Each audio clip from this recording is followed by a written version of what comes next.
Election 2011 coverage on Manx Radio. Brought to you by PDMS. Our second candidate this morning, and Douglas West is where we go. A Liberal Vannin candidate, Chris Thomas, is a financial analyst and university lecturer. Moved here a decade ago. Brought up on the Cumbrian coast, so he'd been able to see the Isle of Man for some time. But born in Sussex, where I don't think you can see the Isle of Man, even on a clear day. He's 48, married with 3 children. Good morning, Mr. Thomas. Good morning, John. Well, you've been around a bit, haven't you? You've, worked in Vietnam, you've worked in Brussels. What were you doing in Vietnam? I was Chief Technical Advisor for the Vietnam-Luxembourg Development of Capital Markets project. So that was quite a well-funded project, and our purpose was to help the Vietnamese Securities Commission through my relationship and with the deputy chairman of that organisation to actually manage a project to integrate the Securities Commission into information exchange. So this is before you came to the island, presumably? It was until July, in fact. Until July, right, OK. You've obviously a member of the Liberal Vannin Party. Have you signed this agreement whereby you won't take office? I don't think the agreement says that we won't take office. The agreement says that we propose a programme for government, and in the next 5 years, during the life of the next House of Keys, we will actually serve in government or serve outside government to put in place the Liberal programme. But for instance, you and Peter Carron are the only MHKs. Basically, presumably the same thing will apply, that you're not allowed to serve under the government. You're not allowed to take government office. During the last 5 years, that was the situation with Peter Carron. He decided not to take government office, but during the next 5 years, who knows what the situation will be. So you haven't signed anything? You don't feel obliged not to take office?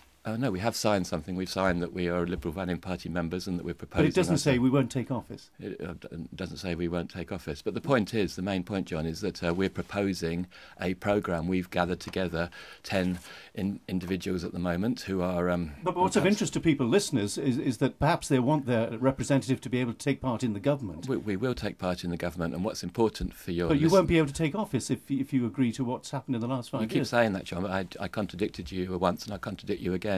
We're proposing a Liberal Vannin approach to government which has firmly founded in values and has firmly developed So if you were policies. offered a department member, if you won, you would take it?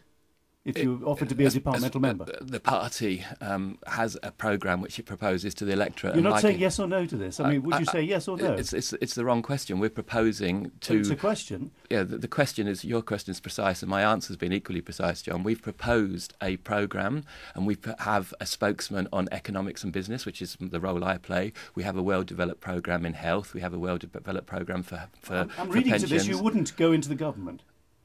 Liberal Vannin is not standing not to be in the government. Liberal Vannin, hang on, let me answer this question because it's very important. I mean, Liberal Vannin has a programme for government. If the electorate of the Isle of Man on the 29th of September isn't interested and doesn't think the things that we've said in the campaign are important for government, we won't be in government. But if we have 10 people, and the point about a party is that we've recognised that as 10 individuals we've gathered together collectively to develop policy in economics, in health, in pensions, to honestly learn them as the so lessons. You want to be the government? Of course we want to be the government. I mean, the main point of an MHK is to serve the local people and to have a programme for government. And you have to, I'm talking about you as a Manx Radio person here, and also the civil service who are facilitating the work of the government. You've all got to change your behaviour very slightly in the sense that we now have 10 people who've collectively taken the time to consider what the lessons are from the past in the area of economics. But you have to get those MHKs first of all. Exactly. So now we're talking the same lesson. You've only had one in the past, so... We've had 2 in the past, and you keep referring to, the situation in Douglas South in the middle of the last Parliament. It is true that if I no longer agree with the programme, with my integrity, I will resign, as other MHKs were, if I individually want to take up a departmental membership. We don't believe in having as many departmental members as the current administration. That's one of the crucial differences. But there are various other crucial differences in our... We better move on to aspects of Douglas West. Mm-hmm. What do you think are the aspects that people will be thinking about when you knock on their door? OK. I mean, 2 things. One are local issues and one are national issues. And however much we hear that people are concerned about local issues, that's not been my experience on the door.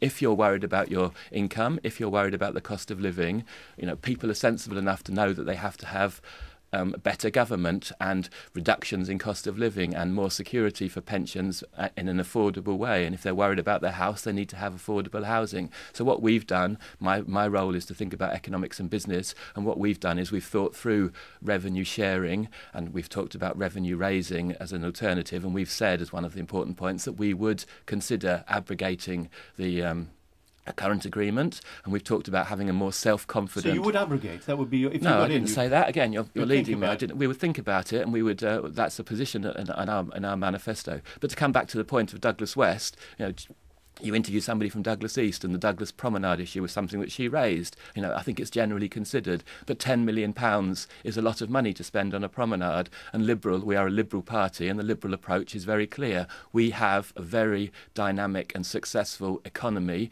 because we have had an excellent finance sector and an excellent business sector and excellent people working in it. You say they're the drivers rather than the government.